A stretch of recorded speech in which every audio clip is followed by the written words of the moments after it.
Capítulo 4 de Génesis empieza una nueva etapa, porque Adán y Eva han sido echados del paraíso. Adán y Eva fueron expulsados del huerto del Edén.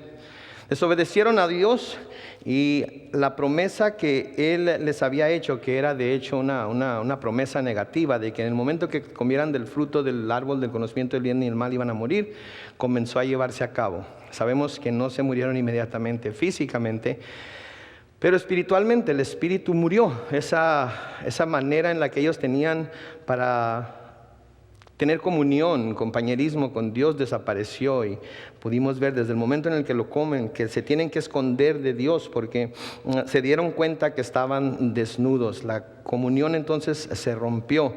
Adán y Eva desobedecieron a Dios. Las consecuencias de su desobediencia fueron dispensadas inmediatamente. Y así es Dios, esa es la naturaleza de Dios, ¿verdad? En la mayoría de los casos, cuando alguien rompe sus mandamientos, cuando alguien peca, las consecuencias, especialmente si se es hijo de Dios, llegan inmediatamente. Y ese es el propósito que Dios tenía con la ley. Es el propósito, de hecho, que Dios le dio la ley a Moisés y a su pueblo, porque quería que la maldad se lidiara con ella inmediatamente. No quería dejarlo para otro rato, no quería dejarlo para otro tiempo. Sí, yo creo que si nuestras leyes hoy fueran más directas, ¿verdad? Y en cuanto alguien comete un crimen digno de cárcel o digno de muerte según la ley del hombre, que inmediatamente se llevara a cabo la sentencia, yo creo que los demás criminales que andan por ahí iban a pensarla dos veces antes de cometer sus crímenes. Pero la verdad de las cosas es que tenemos unas leyes que están diseñadas para aplazar y aplazar y aplazar el castigo. El castigo que debería llegar nunca llega. Por lo tanto, esas leyes no son suficientes para convencer al hombre de que no debe cometer los crímenes que comete. Génesis 3, 22 al 24, lo puede leer ahí en su Biblia. Se nos dice que dijo Jehová Dios: he aquí el hombre es como uno de nosotros, sabiendo el bien, el mal. Ahora pues que no alargue su mano y tome también del árbol de la vida y coma y viva para siempre. Y lo sacó Jehová del huerto del Edén para que labrase la tierra de que fue tomado. Echó pues fuera al hombre y puso al oriente del huerto de Edén querubines y una espada encendida que se revolvía para todos lados para guardar el camino del árbol de la vida. Dios en su misericordia, como les mencioné la semana pasada, no quería que el hombre en su estado pecaminoso, en su estado de perversidad, en ese estado en el que iba a empezar a decaer con el tiempo, fuera a tomar del árbol de la vida y viviera para siempre en ese estado pecaminoso. Entonces Dios cubrió o los echó fuera y puso un querubín ahí para guardar el árbol de la vida. Ahora, a partir de este capítulo, el capítulo 4, vamos a empezar a ver las consecuencias de las que Dios les habló en el capítulo anterior. Pero no solamente las consecuencias de que la tierra les iba a dar espinas y que no iba a ser productiva como era, y que la mujer iba a dar a luz con dolor a sus hijos. No solamente esas consecuencias, sino que a partir de esas consecuencias iba a haber otras consecuencias también que se iban a manifestar en la forma en la que los hombres se iban a ver los unos a los otros y se iban a tratar los unos a los otros, ¿sí? La manera en la que nos tratamos ahorita, ¿verdad? Cuando no somos cristianos, y la manera en la que nos trata la gente de fuera y la manera que se trata la gente que no es cristiana, no es algo que era natural del hombre. Si recuerden, el hombre fue creado en imagen y semejanza de Dios. Y el hombre, nosotros sabemos, fue creado con la capacidad para amar. Pero cuando el pecado entró en la tierra, cuando por medio de Adán y Eva el pecado llegó a la humanidad, cambió la naturaleza del hombre, cambió la manera de pensar del hombre. Y por eso ahora tenemos tanto odio de un grupo para otro, de una religión para otra. Tenemos pleitos dentro de las mismas familias a veces. Tenemos diferencias por nuestras culturas y tenemos todo tipo de cosas que vienen y causan divisiones entre nosotros, aún dentro de las mismas familias. Yo sé que ustedes han tenido esta experiencia en su familia en un tiempo u otro, en el que hay alguna diferencia de manera de pensar, alguna diferencia en la manera de ver cierta cosa, y hay divisiones entre la familia. Todo eso fue lo que causó el pecado. Todo eso fue lo que causó la desobediencia de Adán y Eva. Sí, Pablo nos dice en Romanos 5:12, por tanto como el pecado entró en el mundo por un hombre, y por el pecado la muerte, así la muerte pasó a todos los hombres por cuanto todos pecaron. En Adán todos nosotros pecamos, toda la humanidad pecó. Él fue el primer hombre, de ahí se generó el resto de la humanidad, y por él o en él todos pecamos a la misma vez. Todos somos pecadores. No somos pecadores porque pecamos. Pecamos porque ya somos pecadores, nacemos ya con esa naturaleza, con ese deseo de pecar, ¿sí? Con ese deseo de rebelarnos contra las reglas que se nos ponen delante. Y una de las primeras palabras que aprenden los niños es la palabra no, ¿verdad? Quítate de ahí, no. Dame eso, no. ¿Cómo? ¿Cómo es? Lo aprenden de uno, porque todo lo que ellos quieren hacer nosotros dicen no, y saben que el decir no implica que le estamos tratando de evitar algo. Ellos no saben si es bueno o malo, simplemente saben que se lo estamos tratando de evitar. Si mis hijos ya tienen 13 y 16 años y le digo a uno, hey, haz esto, no. ¿Qué? ¿Cómo que no? ¿Que ya no has tenido suficientes experiencias conmigo para saber que eso te puede causar dolor? Okay. Y terminan haciéndolo, ¿verdad? Porque son igual de juguetones que yo y bromean conmigo, pero lo terminan haciendo. Pero todo lo que se nos quiere imponer, aunque nosotros sepamos que es para nuestro bien, le decimos no. Si vemos un alto y vamos deprisa, y a veces decimos no, ¿verdad? Vemos una luz amarilla y no queremos detener, sabemos que la luz roja se va a poner, y en vez de decir no, me voy a detener, decimos no, le voy a dar más recio para no tener que esperarme en la luz roja. Es el pecado que vino, porque todos pecamos, y todos pecamos precisamente porque somos pecadores. En el mismo libro de Romanos, en el capítulo 3 ahora, comenzando con el versículo 10, dice, como está escrito, no hay justo ni aun uno, no hay quien entienda, no hay quien busque a Dios. Todos se desviaron, a una se hicieron inútiles, no hay quien haga lo bueno, no hay ni siquiera uno. Sepulcro abierto es su garganta, con su lengua engañan. Veneno de áspides, que quiere decir de víboras, hay debajo de sus labios. Su boca está llena de maldición y de amargura, sus pies se apresuran a derramar sangre. Quebranto y desventura hay en sus caminos, y no conocieron camino de paz. No hay temor de Dios delante de sus ojos. Sí, cuando Adán y Eva pecaron y Dios los echó del huerto del Edén, sí, empezó una decadencia del hombre, del ser humano, que llegó al punto en el cual no tenían ni siquiera conciencia de quién era Dios o de lo que Dios podía hacer con ellos. Adán y Eva tenían el conocimiento de Dios, trataron, por lo que vemos en las Escrituras, inculcar ese conocimiento y temor de Dios. Pero como en todas las familias, llegó el momento en el que sus hijos decidieron por ellos mismos lo que estaba bien y lo que estaba mal, e hicieron su propia voluntad y no buscaron a Dios. Sí, creo que Adán y Eva habían tenido una experiencia muy agradable, muy hermosa con Dios, muy maravillosa, pero al mismo tiempo, por su desobediencia, habían tenido una experiencia muy dolorosa al ser echados del huerto del Edén. Y me imagino yo que cuando empezaron a tener hijos, quizás les contaron a sus hijos acerca de lo que habían visto en el huerto, quizás les contaron a sus hijos acerca del paraíso en el cual vivían y por qué. Porque ellos desobedecieron, ahora ellos no iban a poder disfrutar de eso. Y yo creo que eso ha de haber causado que en sus hijos hubiera habido algo que los impactó, que les molestó. Especialmente a uno de los muchachos de los que vamos a ver ahora, que los hizo que hicieran a un lado por completo a Dios. Entonces, esto es lo que vamos a empezar a ver hoy.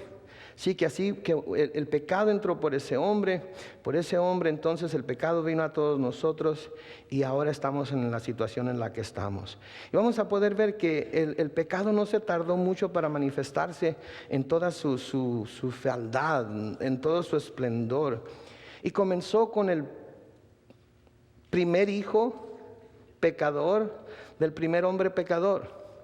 Sí, es muy importante que sepamos eso, es muy importante que nos demos cuenta de eso, ¿ok? Todos nosotros somos pecadores.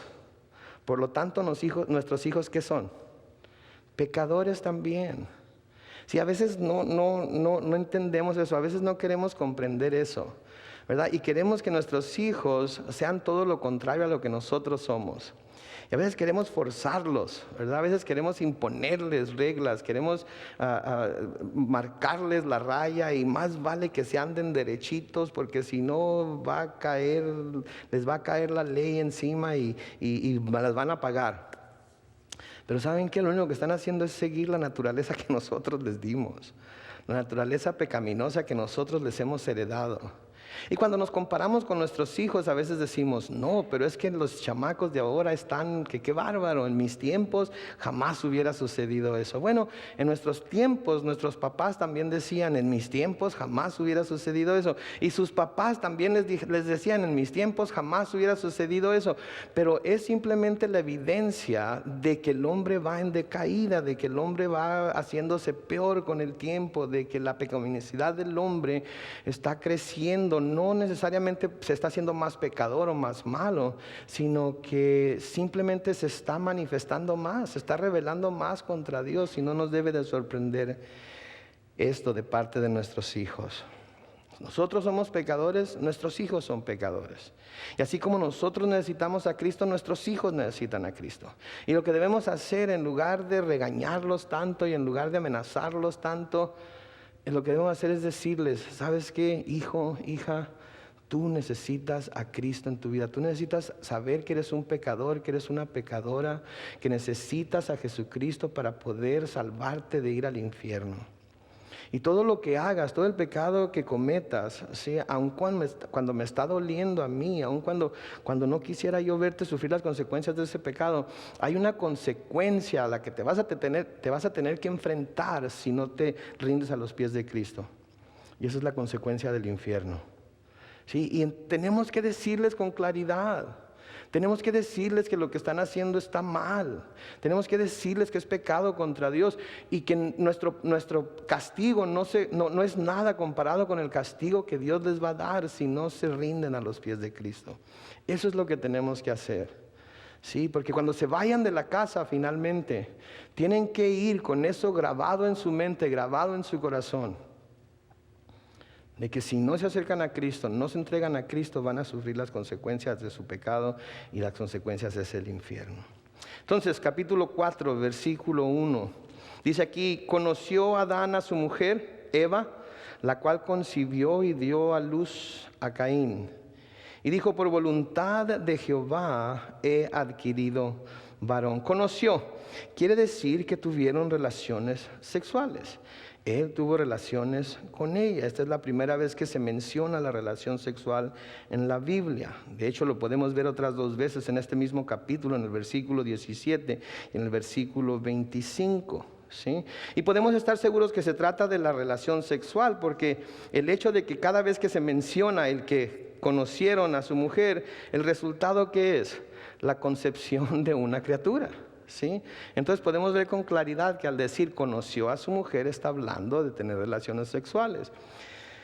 Adelantémonos al Nuevo Testamento, ¿verdad? Hablando de aquellos que creen en la perpetuidad de la virginidad de María. Sí, se nos dice en los evangelios que José, su esposo, no la conoció sino hasta después de que tuvo a Jesucristo.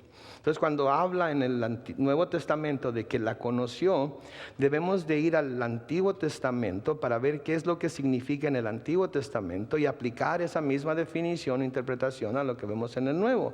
Entonces, cuando se nos habla de que José conoció a María, la conoció. Si no se trata de que, hola, yo soy José, mucho gusto. La conoció, tuvo relaciones sexuales con ella, tuvieron otros hijos después de que ella dio a luz a Jesús, ¿verdad? Entonces, para aquellos, ¿verdad?, que pudieran creer todavía en la virginidad perpetua de María, no fue así, ¿sí? Entonces está hablando aquí de la relación sexual. En esta ocasión, la concepción fue la de Caín, el primer hijo de Adán y Eva. Ahora, algo digno de notarse es ver cómo Eva, aunque había sido echada del huerto por Dios juntamente con su esposo, y ya no había la misma clase de comunión con el Señor que habían tenido en el huerto, aún así reconoce que fue por la voluntad de Dios que tuvo este varón. ¿Se fija usted que dice? Por la voluntad de Dios, ¿sí? He adquirido varón. De todas maneras, reconocía que la voluntad de Dios en su vida se estaba haciendo. Reconocía que Dios seguía teniendo el control de su vida hasta cierto punto, aun cuando ahora estaba en su estado caído. ¿Sí? Es importante que reconozcamos siempre que todo lo que viene a nuestras vidas es la voluntad de Dios. Estemos bien con Él o no. Es la voluntad de Dios, ya sea que Él lo permita o ya sea que Él mismo sea la causa. Todo lo que sucede en nuestra vida tiene que ver con su voluntad. Sí, y es importante saber esto, porque a veces renegamos de las cosas que vienen a nuestra vida. A veces nos quejamos de las cosas que vienen a nuestra vida. Sí, y pedimos a Dios que nos libere de ellas, y pedimos a Dios que nos quite el problema, y pedimos a Dios que cambie las cosas. Pero la verdad de las cosas es que Dios, y lo he dicho muchas veces, pero lo voy a seguir diciendo hasta el día que me muera, Dios es soberano. Y Él va a decidir que va a dejar pasar en nuestra vida lo que Él necesita dejar pasar para que nosotros podamos reconocer su autoridad sobre nosotros. Si así como Dios hace llover sobre buenos y malos, y así como Dios deja salir el sol sobre buenos y malos, así Dios, sí, en su inmensa sabiduría, en su inmensa misericordia, Él no controla como titeretero las cosas, pero Él desde el cielo está viendo las cosas que suceden y decide cuál va a dejar que suceda, en la cual va a intervenir, cuál cosa va a cambiar, cuál no, a quién va a sanar, a quién no, porque Él sigue siendo Dios.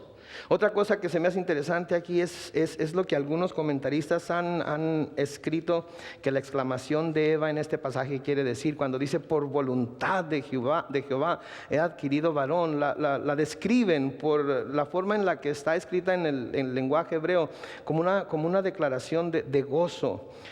Y lo que muchos piensan es que Eva creía que Caín sería aquella simiente de la cual había hablado el Señor en el capítulo 3 y el versículo 15, que un día iba a venir e iba a herir a la serpiente e iba así a volver a restaurarles el paraíso. Por eso se gozó. ¿Sí? De hecho, el nombre Caín significa adquirido. O sea, que ante los ojos de Eva, este era el varón adquirido de Dios, por medio de cual el paraíso les iba a ser restaurado. Vamos a ver más adelante cuán equivocada estaba, ¿no es cierto? Este niño no solo no fue el que salvaría a la humanidad, sino que de hecho este niño se iba a convertir en el primer asesino de la humanidad. Y no de cualquier persona, sino de su propio hermano. ¿Saben qué? A veces Dios permite que lleguen ciertas cosas a nuestra vida, ¿no es cierto? Y son buenas cosas, son buenas cosas. Pero luego nosotros las tomamos y empezáramos a verlas como lo máximo en nuestra vida. Empezamos a poner en ellas todos nuestros anhelos, todas nuestras esperanzas. Le damos más valor del que le debemos dar. Y empezamos a cuidarlas con mucho celo y empezamos a sacarles brillo y empezamos a lucirlas y empezamos a enorgullecernos de ellas. Pero luego algo sucede y no resulta ser todo lo que esperábamos. Y aquello que nosotros pensábamos que iba a ser nuestra salvación, aquellos que nosotros pensábamos que iba a ser lo que nos iba a traer finalmente felicidad, aquello que nosotros pensábamos que finalmente nos iba a traer satisfacción, se puede volver en el más grande dolor de cabeza que pudiéramos tener, ¿no es cierto? Y Dios de alguna manera tiene que quitárnoslo. Dios de alguna manera nos tiene que dejar saber que mira, quizás esto es lo que tú pensabas que yo tenía planeado para ti. Quizás esto es lo que tú pensabas que yo te había prometido, ¿verdad? Pero no es. No es. Lo que yo te he prometido, las cosas que yo te he dicho que te voy a dar, las cosas que yo te he dicho con las que te voy a bendecir, van a llegar en el tiempo que yo deseo que lleguen. Y van a llegar en el tiempo en el que yo vea que tú estás listo o lista para recibirlas. Sí, este fue el caso aquí con Eva y con Caín. Ella pensó, ¿sí?, que este niño, este varón que había tenido, iba a ser su salvación. Iba a ser aquel que iba a restaurarle el paraíso que había perdido. Y no lo era, no lo era. Dios tenía un plan mucho mejor que ello, ¿sí? Y tenemos que buscar estar siempre tan sintonizados con Dios, con el movimiento de su espíritu, con la certeza de sus promesas, que no No recibimos algo y porque es bueno automáticamente decimos, oh, esto sin duda es lo que Dios tenía para mí. No, hay que ver qué es lo que Dios va a hacer. Hay que recibirlo, hay que gozarlo, hay que disfrutarlo, pero al mismo tiempo hay que tener cuidado de que no nos vayamos a estar metiendo más adentro de donde Dios estaba queriendo que nos metiéramos en esta situación, ¿verdad? Y eso fue lo que pasó con Eva. Y me imagino que ha de haber sido una gran decepción para ella, ¿sí? Me imagino que ha de haber sido una gran desilusión para ella cuando lo que vamos a ver que sucedió. En el versículo 2 dice, después dio luz a su hermano Abel, y Abel fue pastor de ovejas y Caín fue labrador de la tierra. Ahora una observación que quiero hacer aquí. Noten que las cosas están pasando rápidamente, ¿ok?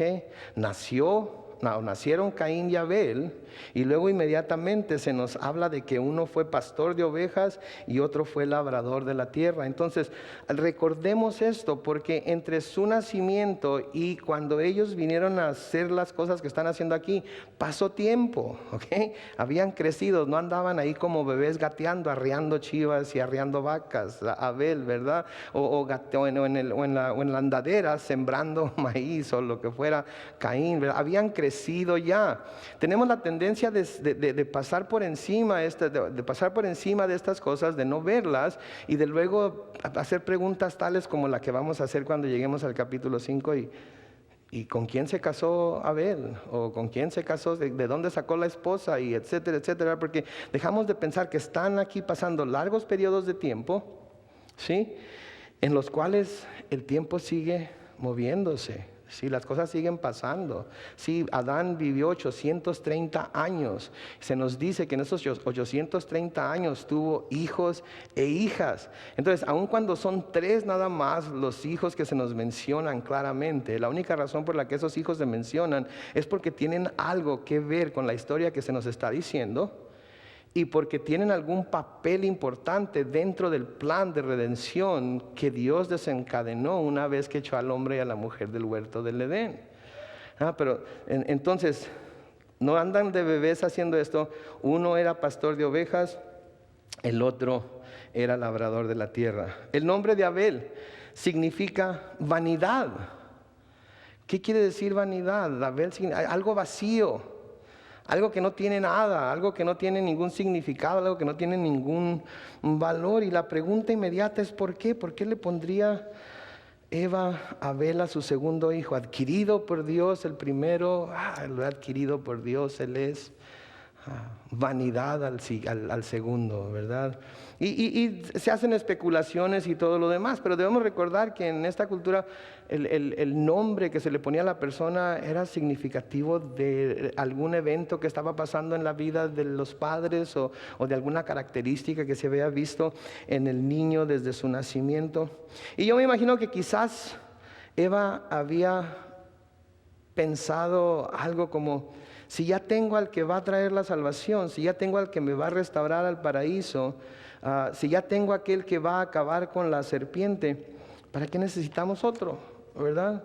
A veces nosotros así pensamos: ya tengo esto, ya tengo aquello, ¿para qué quiero más? ¿Para qué quiero lo demás? No necesito lo demás. Entonces todo lo demás sale sobrando ya tengo lo que quiero, sale sobrando. Algunos comentaristas sugieren también que con el paso del tiempo, Eva, al ver la dureza del castigo de Dios, las verdaderas consecuencias de no estar en el huerto del Edén, de tener hijos con dolor, de ver a Adán tener que sembrar la tierra y no recibir la cosecha y los frutos que había en el huerto del Edén, se desesperó, sintió la dureza del castigo de Dios y como no había alivio al mismo, simplemente estaba expresando la frustración de haber dejado lo más por lo menos. Nosotros también tenemos esos sentimientos a veces, ¿verdad? Cuando dejamos algo, ¿verdad? Que después nos damos cuenta para qué lo dejé. Bueno, quizás algún trabajo, ¿verdad? Nos ofrecen otro y parece ser que este sí es el trabajo que, ¿verdad? El que va a sacarnos de pobres y lo dejamos, pero luego vemos que ese trabajo son muchas más horas o es mucho más pesado o el patrón es mucho más más regañón y más enojón y más exigente que el otro. Y, ay, ¿para qué? ¿Verdad? ¿Para qué? Y perdemos toda esperanza, ¿verdad? Entonces, quizás eso fue lo que pasó aquí. Pero los muchachos crecen. Cada uno se dedica a algo diferente. Ella está viendo todo lo que está sucediendo y sin duda pensó, wow, Adán, en serio que sí la regamos, Qué bárbaro, esto no hubiera sido no hubiera estado tan difícil si hubiéramos obedecido a Dios y nos hubiéramos quedado en el huerto. ¿Saben qué? Qué lástima, ¿no? Que a veces así tenemos que aprender nosotros también. Qué lástima que a veces sabemos lo que es la voluntad de Dios, a veces se nos dice lo que es la voluntad de Dios. A veces Dios por medio del pastor o por medio de algún hermano o algo nos está gritando, no lo hagas, detente, eso no es bueno, eso no es el tiempo todavía. Pero nuestro corazón, que es malvado y engañoso, nos dice, no, sí hazlo, es el tiempo, es cuando debes de hacerlo. Todas las cosas están alineadas para que lo hagas, mira, y luego lo hacemos y tenemos los problemas y viene ya el tiempo de arrepentimiento.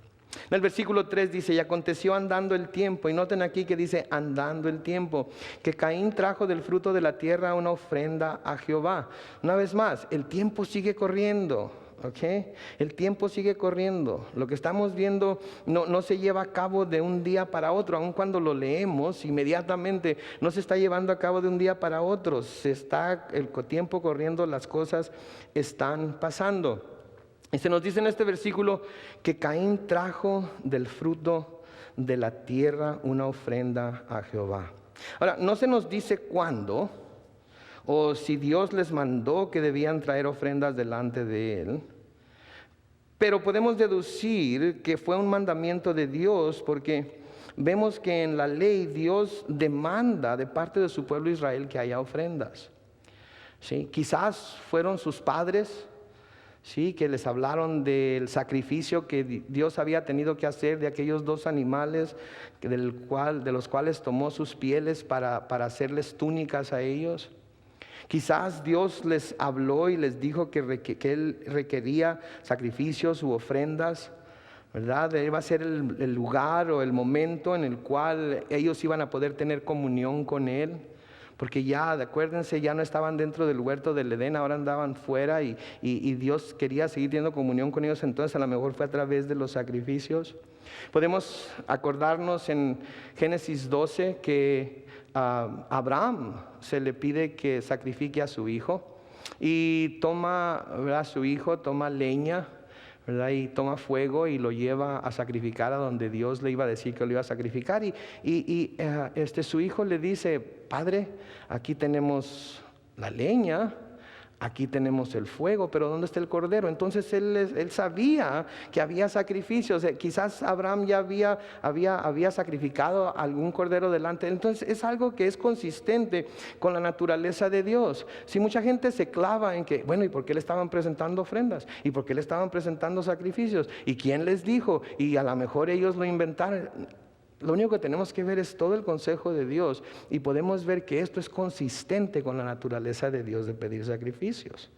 Si en Éxodo capítulo 23, en el versículo 15, el Señor hablando de la fiesta de los panes sin levaduras, dice, la fiesta de los panes sin levadura guardarás. 7 días comerás los panes sin levadura como yo te mandé en el tiempo del mes de Abib, porque en él saliste de Egipto. Y note lo que dice, ninguno se presentará delante de mí con las manos vacías. Quiere decir que cuando el pueblo iba a buscar a Dios, cuando el pueblo iba a buscar tener comunión con Él en el tabernáculo, no podía ir con las manos vacías. Tenía que llevar una ofrenda, ese era un estatuto que Dios les había dado. En Éxodo 34:20, pero redimirás con cordero el primogénito del asno, y si no lo redimieres, quebrarás su cerviz. Redimirás todo primogénito de tus hijos, y ninguno se presentará delante de mí con las manos vacías. Era algo que Dios requería de su pueblo, que cuando se fuera a tener comunión con Él, que cuando se fuera a tener compañerismo con Él, se llevara una ofrenda. No se podía ir con las manos vacías. Entonces no sería algo inconsistente con la naturaleza de Dios que Él hubiera instruido a Adán y Eva y ellos a su vez a sus hijos, que cuando se presentaran delante de Jehová, se presentaran con ofrendas para Él. Y quizás eran ciertos días a través del año, como la cosecha, como cuando se trasquilan las ovejas, ¿verdad? Vemos a través de la Biblia que esto es algo consistente, es algo constante que podemos ver a través de todas las Escrituras. Entonces las ofrendas siempre han sido dadas como muestra de agradecimiento a Dios por las bendiciones recibidas y también de fe en la provisión de Dios para su pueblo. Eso es lo que son las ofrendas, ¿sí? Las ofrendas, cuando venimos a la iglesia, cuando venimos y las depositamos en el alfolí de la iglesia, ¿sí? Venimos y las depositamos como una muestra de nuestro agradecimiento al ver que Dios ha proveído para nosotros todo lo necesario, al ver que Dios no nos ha dejado morirnos de hambre, al ver que Dios nos ha permitido tener vestido, al ver que Dios nos ha permitido tener un techo sobre nuestra cabeza, al ver que Dios nos ha sustentado y nos ha dado para todo lo que necesitamos, tanto nosotros como nuestra familia, nos lleva a, por agradecimiento a Él, traerle ofrendas, ¿sí? Traerle ofrendas. Ahora no estamos en el Antiguo Testamento, ¿verdad? Y no son el mismo tipo de ofrendas o la misma cantidad, porque si por ejemplo si sacáramos en realidad sumáramos todos los diezmos que Dios había pedido a su pueblo Israel que trajeran al templo y al tabernáculo, en realidad lo que cada año estaba dando cada hijo de Israel era como el 30% de todos sus ingresos. Entonces no estamos hablando de eso, no estamos haciendo como por ley, lo hacemos por agradecimiento, por todo lo que Dios ha proveído para nosotros. El versículo 4 dice, y Abel trajo también de los primogénitos de sus ovejas, de lo más gordo de ellas. Y miró Jehová con agrado a Abel y su ofrenda, pero no miró con agrado a Caín y la ofrenda suya. Y se ensañó Caín en gran manera y decayó su semblante.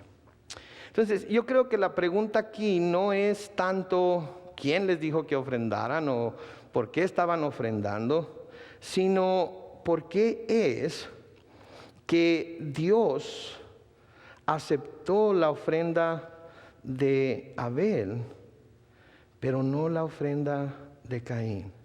¿Por qué es que Dios se agradó de uno, pero no del otro? Porque es que Dios miró con agrado la ofrenda del hijo menor de Adán y Eva, pero no del hijo mayor. Los dos habían venido a traerle ofrenda. No sé si los dos al mismo tiempo, pero los dos vinieron a traer de lo que cada uno había producido. Uno del fruto de la tierra, el otro lo más gordo de su ganado. Pero con uno se agradó, con el otro no.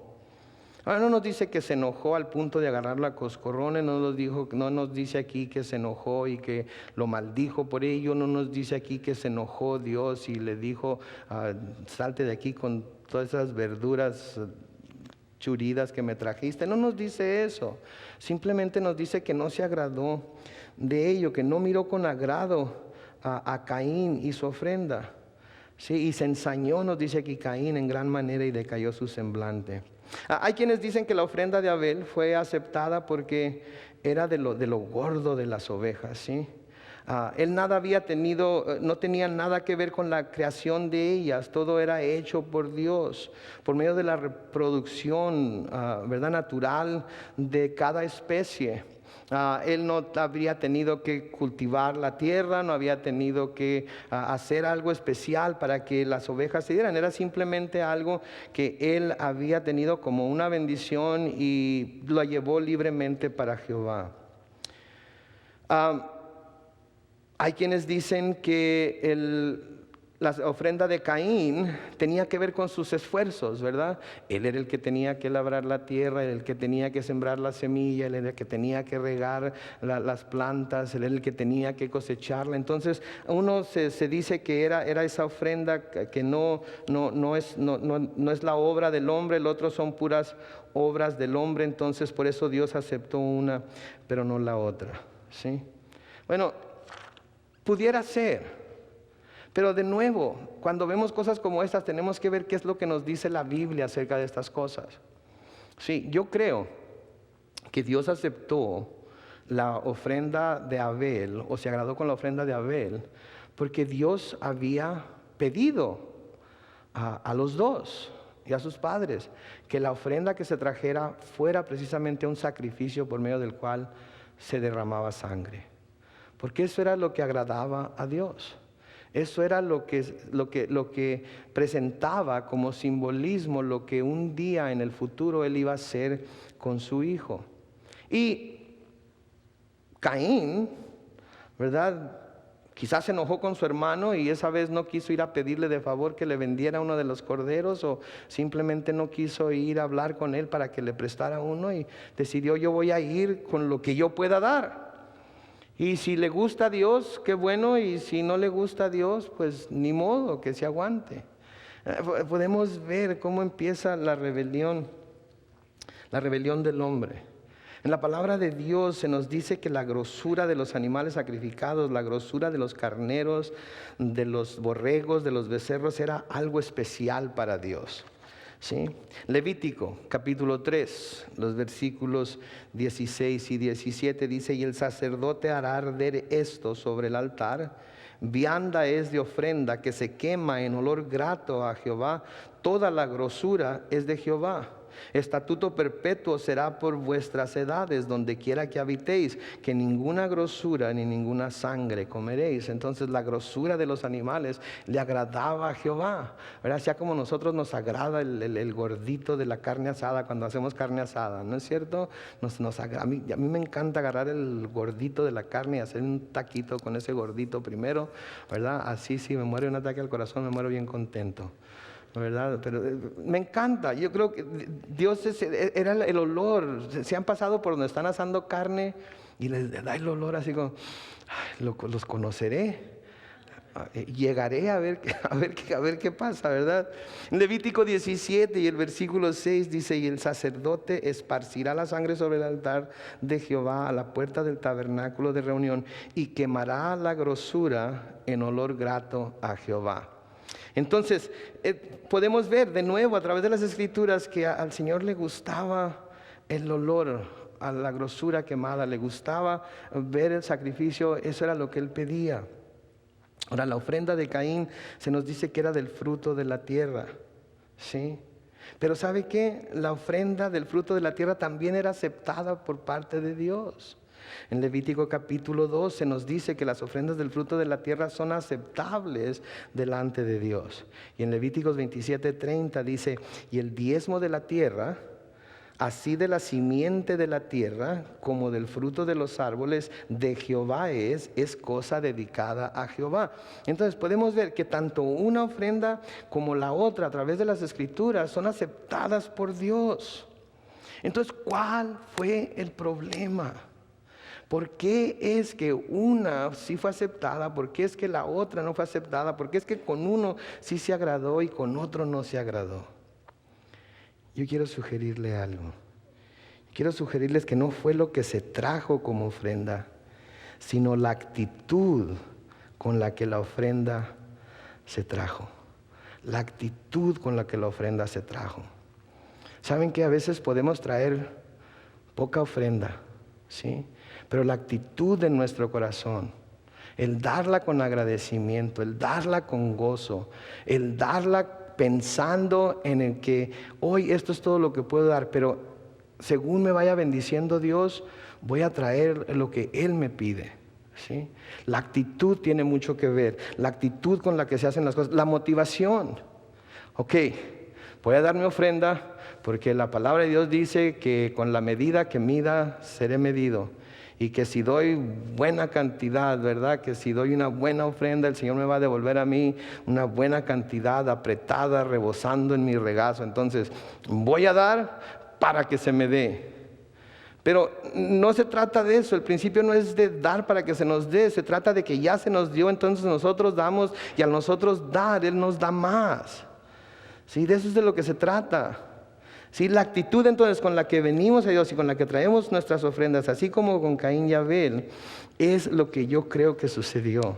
Sí, hay en varias partes del Antiguo Testamento escrituras que nos dicen que Dios no acepta los sacrificios u ofrendas presentadas Cuando un corazón está en una situación de apóstata o apartado de Él, en donde lo que se está haciendo de una manera religiosa, se está haciendo de una manera como para apaciguarlo, como para calmarlo, como para que no se enoje. Ok, Dios, ya me cansé de oír al pastor que hable y hable de ofrenda y que hable y el diezmo. Ok, ahí está.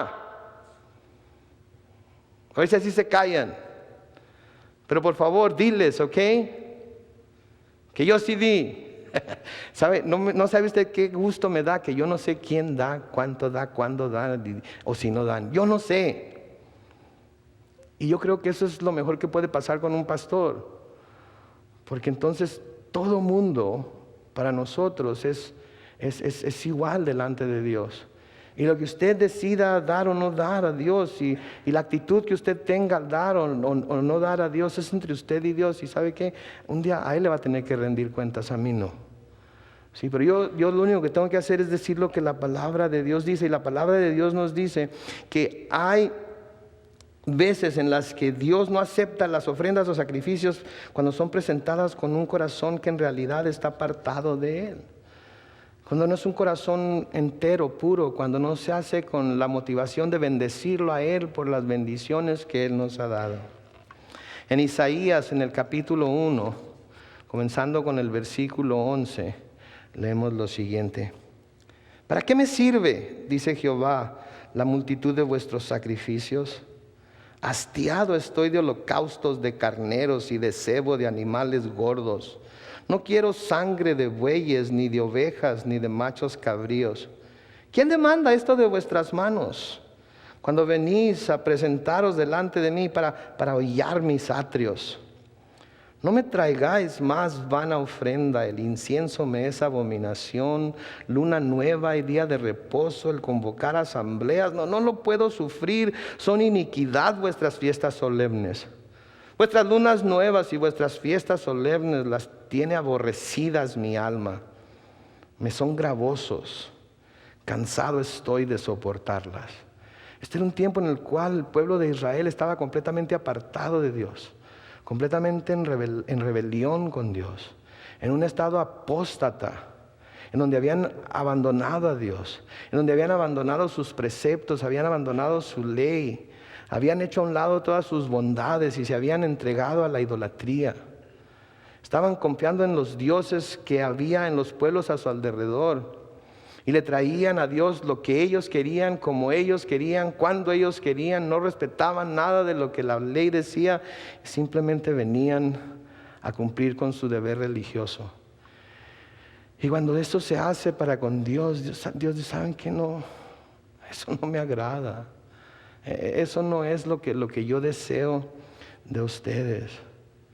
Sí, en Isaías 29:13 dice pues el Señor, porque este pueblo se acerca a mí con su boca y con sus labios me honra, pero su corazón está lejos de mí y su temor de mí no es más que un mandamiento de hombres que les han sido enseñado.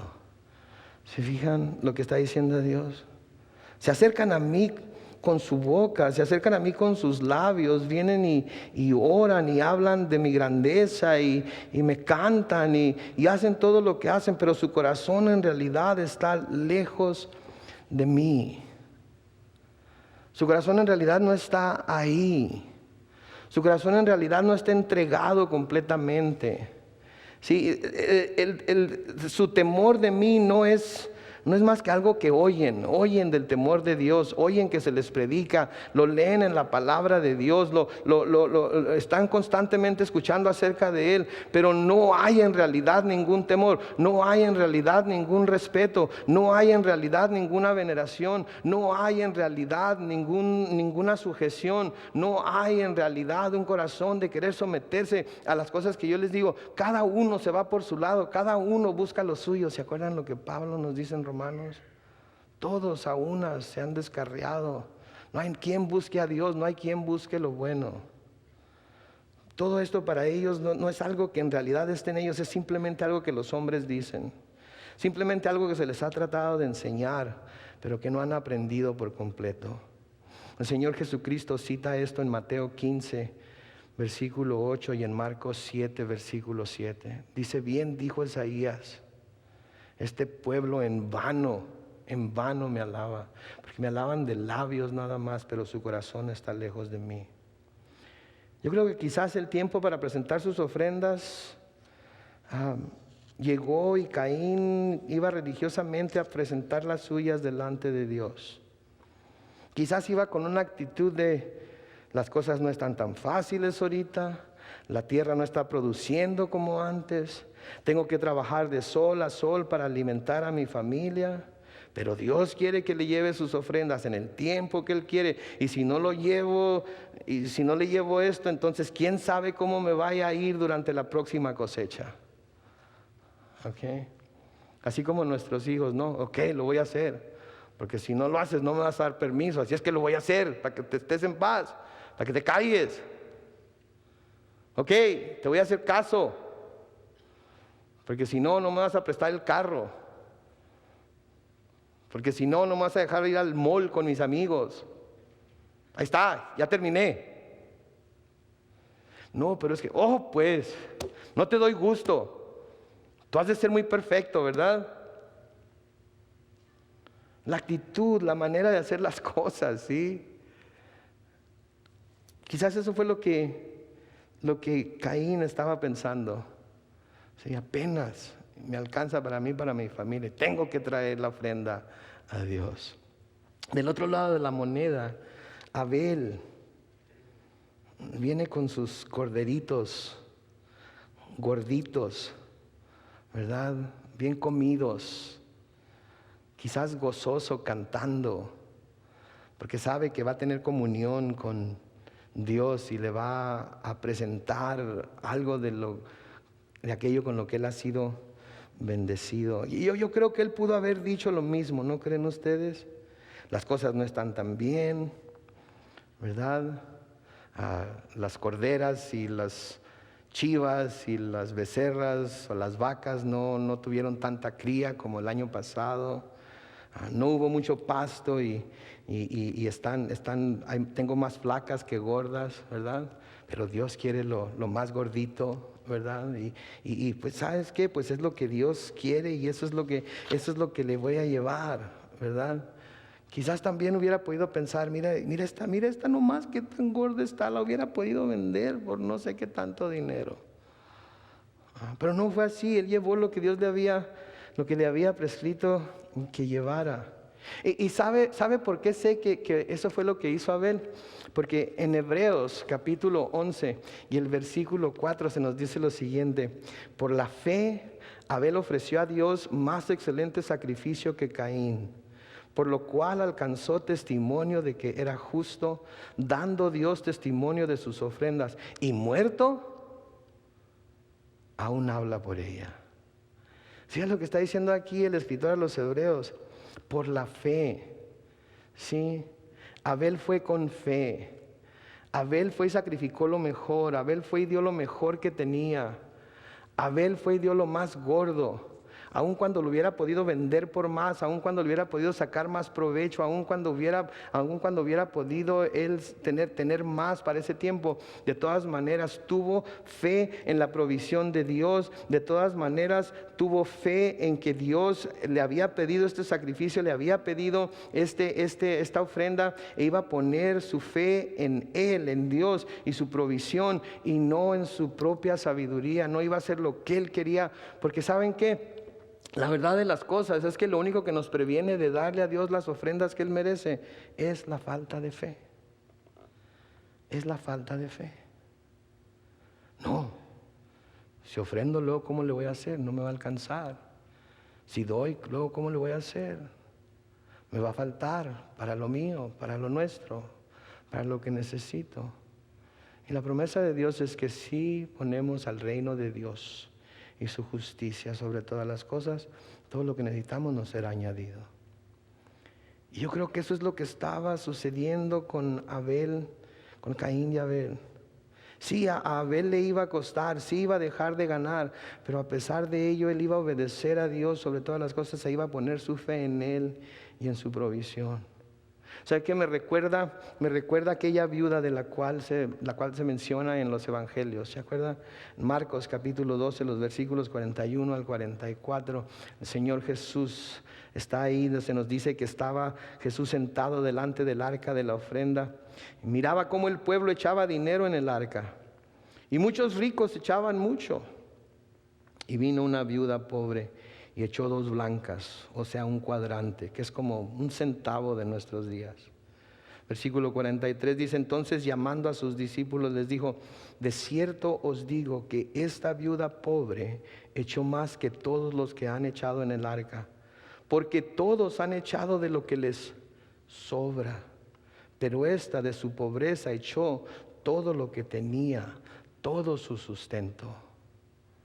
O sea, llegó a la iglesia, llegó al templo, mira el arca de la ofrenda y dice: nomás tengo 2 blancas. Si las echo, no sé de dónde voy a sacar para comer. Si tenía hijos o no, no se nos dice. Pero aun cuando no hubiera tenido hijos, 1 centavo para una persona, ¿qué se puede comprar con ello? Pero ella tuvo la suficiente fe como para decir: ok, esto es todo lo que tengo, lo voy a dar a Dios. Y noten que el Señor Jesucristo toma nota de esto y les dice a sus discípulos, hace el esfuerzo de llamarlos y decirles: miren, han estado viendo todo lo que han estado echando todos aquí en el cofre de la ofrenda, sí. ¿Miraron cuánto echó esa viuda? Sí, 2 blancas. Y les dijo: pues miren, ella en proporción a lo que tiene ha echado más que todos los que han echado todos los ricos. ¿Por qué? Porque ellos dieron de lo que les sobraba. Sacaron cuentas, guardaron lo que iba a ser, lo que ellos sabían que iban a necesitar, y de lo que sobró, de eso fue la ofrenda que dieron.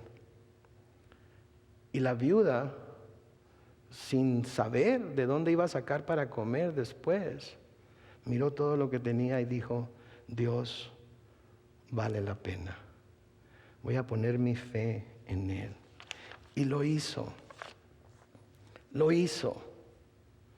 Sí, y yo creo que ese fue el problema con Caín y Abel, el corazón del uno y del otro, la actitud que uno trajo al presentar sus ofrendas. Porque como podemos ver en las Escrituras, tanto la ofrenda de los carneros o de los animales, como la ofrenda del fruto de la tierra es aceptable delante de Dios.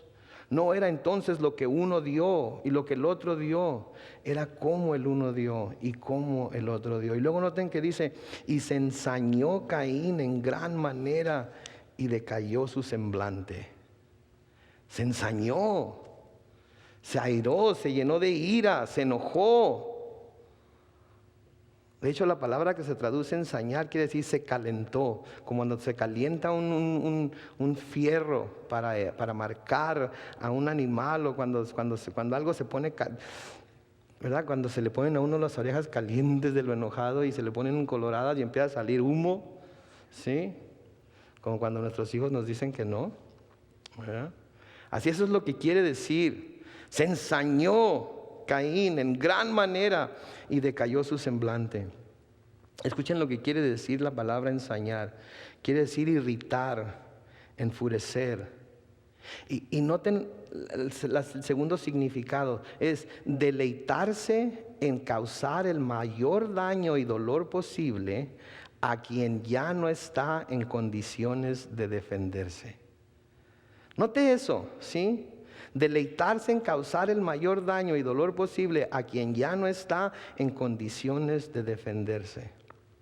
¿Sabes lo que estaba diciendo aquí Caín con lo que estaba viendo, con lo que se estaba viendo? Un día de estos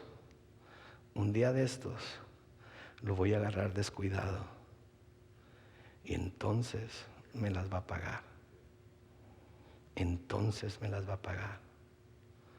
Para que no ande de lambiscón. ¿Qué se cree? Él anda ahí con sus chivas y con sus borregos, nada más arreándolas de un lado para otro, buscando las hierbas verdes. Todo le es fácil a él.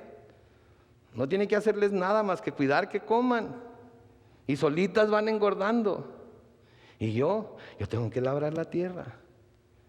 Yo tengo que hacer surcos. Yo tengo que sembrar. Yo tengo que traer agua. Tengo que deshiervar todo. Tengo que limpiarlo. Tengo que cosecharlo justo a tiempo, porque si no lo cosecho justo a tiempo, o está demasiado verde o se echa a perder. Y tengo que lavarlo y tengo que acomodarlo. Y él nada más mata la vaca, la pone ahí y el fuego de Jehová viene y lo quema. Cuidado, porque podemos caer en ese mismo error nosotros. Podemos caer en ese mismo error nosotros, llenarnos de envidia los unos contra los otros. No, pues a ella todo le viene fácil. Pues sí. Pues ella ni trabaja, se la pasa todo el día en la casa comiendo bombones y viendo televisión porque su marido no la deja trabajar. Claro que puede y lo hace. Es más, debería de hacer más. Claro, pues él no tiene que levantarse temprano para ir a meterse al freeway a las 6 de la mañana para llegar a las 9 de aquí de Chula Vista a National City con tanto tráfico que hay. Se siente como que se tarda unas 3 horas en llegar, ¿verdad? Pues sí, pues claro, ¿cómo no va a poder? Pues sí, tiene tiempo. Sí, cuidado de no tener ese mismo corazón de Caín, ese corazón de enojarse de tal manera de que un día de estos vas a ver. Sí, un día de estos vas a ver.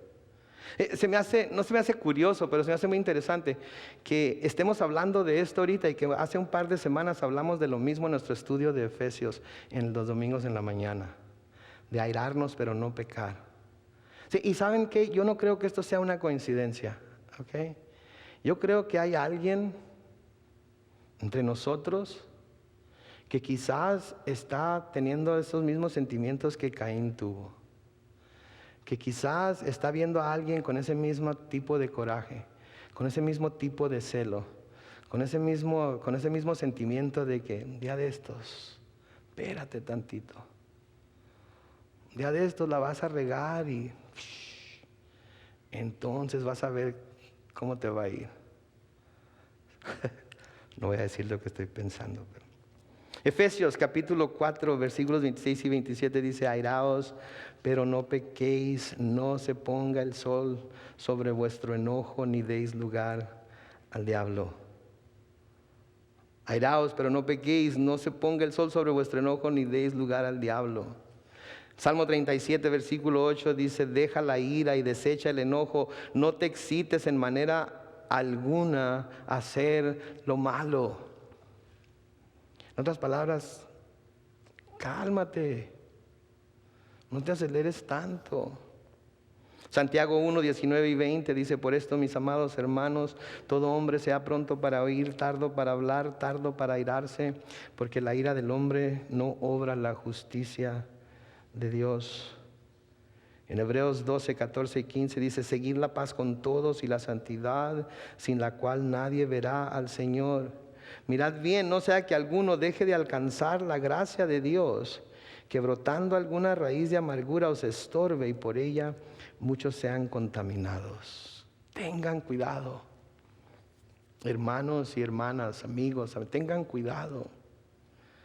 Noten lo que dice el versículo 6 de Génesis 4. Entonces Jehová dijo a Caín: ¿por qué te has ensañado y por qué ha decaído tu semblante? ¿Para qué te enojas? Esto no es algo por lo que te tengas que enojar de esa manera. ¿Sabes que esto tiene solución? Cálmate, güero. No te aceleres. Espérate poquito. Mira el versículo 7. Si bien hicieres, ¿no serás enaltecido? Y si no hicieres bien, el pecado está a la puerta. Con todo esto, a ti será su deseo y tú te enseñorearás de él. Si haces lo correcto, no te será reconocido. Claro que te va a ser reconocido. Si haces lo correcto, si haces lo que tú sabes que debes de hacer, te va a ser reconocido. No es como que la regaste y ya nunca más se te va a aceptar ninguna ofrenda, ya nunca más se te va a aceptar ningún sacrificio. Simplemente arrepiéntete, haz lo correcto y te va a reconocer. Pero si decides que no vas a hacer lo correcto, entonces quiero que sepas esto: que la oportunidad para caer en el pecado se te va a presentar. Sin embargo, tú puedes decir que no. Tú tienes la habilidad para no dejarlo que te domine y para tú dominarlo a Él. Eso es lo que Dios nos está diciendo a todos esta noche. ¿Saben que saliendo de aquí, la oportunidad para pecar se nos va a presentar? De esta manera se nos va a presentar a algunos de nosotros. Con nuestros hijos, con nuestro cónyuge, mañana en nuestro trabajo, se nos va a presentar la oportunidad de airarnos, se nos va a presentar la oportunidad de ensañarnos, se nos va a presentar la oportunidad de llenarnos de... ¿Saben qué? Podemos decir que no. ¿Sí? Podemos decir que no.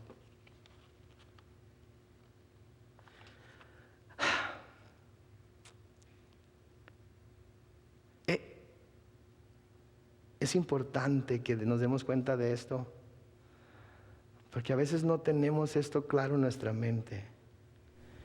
Todos podemos decir que no al pecado. Todos podemos decir que no. Vamos a terminar con este pasaje en Romanos capítulo 6, los versículos 16 al 18. Pablo escribe: ¿no sabéis que si os sometéis a alguien como esclavos para obedecerle, sois esclavos de aquel a quien obedecéis, sea del pecado para muerte, o sea de la obediencia para justicia? Espérese ahí. Note lo que está diciendo Pablo. ¿Qué no saben que si se someten a alguien, ese alguien los va a poder esclavizar? ¿Sí? Si se someten al pecado, los va a esclavizar y los va a llevar a la muerte. Pero si se someten a la obediencia, si hacen lo correcto, esa obediencia los va a llevar a la justicia. Versículo 17 dice: pero gracias a Dios, que aunque erais tiempo pasado esclavos del pecado, habéis obedecido de corazón a aquella forma de doctrina a la cual fuisteis entregados. Versículo 18 dice: y libertados del pecado, vinisteis a ser siervos de la justicia. Hemos sido libertados del pecado. Ya no tenemos por qué decirle que sí, ya no tenemos por qué caer en él. Debemos de ahora buscar día con día ser siervos de la justicia, hacer lo correcto. Ténganlo por seguro, día con día la oportunidad para caer en el pecado se va a presentar. Pero día con día, por la gracia de Dios y por el poder de su Espíritu, nosotros podemos decir que no. Que no. Acuérdense nuestro estado en Cristo, que nos dice Pablo en Efesios en los primeros 3 capítulos. Ya somos salvos, hemos sido sellados con el Espíritu, tenemos la garantía de su Espíritu. Él ya nos ve sentados en lugares celestiales con Él. Actuemos como tal. Andemos vestidos de ese hombre nuevo del que hemos estado hablando los domingos. Caín se le advirtió. A Caín se le dijo: mira, no te claves tanto en lo que sucedió. Simplemente haz lo correcto. Olvídate de esto y haz lo correcto y te va a ir bien. Pero te advierto, el pecado está a la puerta. Con todo ello, y aun cuando te quiere atrapar, no te dejes. Tú puedes enseñorearte de él. Tú puedes decirle que no. Y quiero decirles a todos y cada uno de ustedes que están aquí con nosotros hoy, que son hijos de Dios, que han creído en el Señor Jesucristo y que han puesto su fe en Él, ustedes también tienen el poder para decirle que no al pecado. Y vivir para glorificarlo a Él. Y para ser agradecidos con Él. Y para hacer las cosas como su palabra dice. Porque el Espíritu Santo de Dios mora en cada uno de nosotros. Lo podemos hacer, ¿sí? Como dicen en México, ¿verdad? Sí se puede, sí se puede, sí se puede. Lo que pasa es que vivimos diciéndonos, todos los demás podrán, pero yo no. Claro que se puede. Dios es poderoso. Su Espíritu nos da el poder para hacerlo. Amén.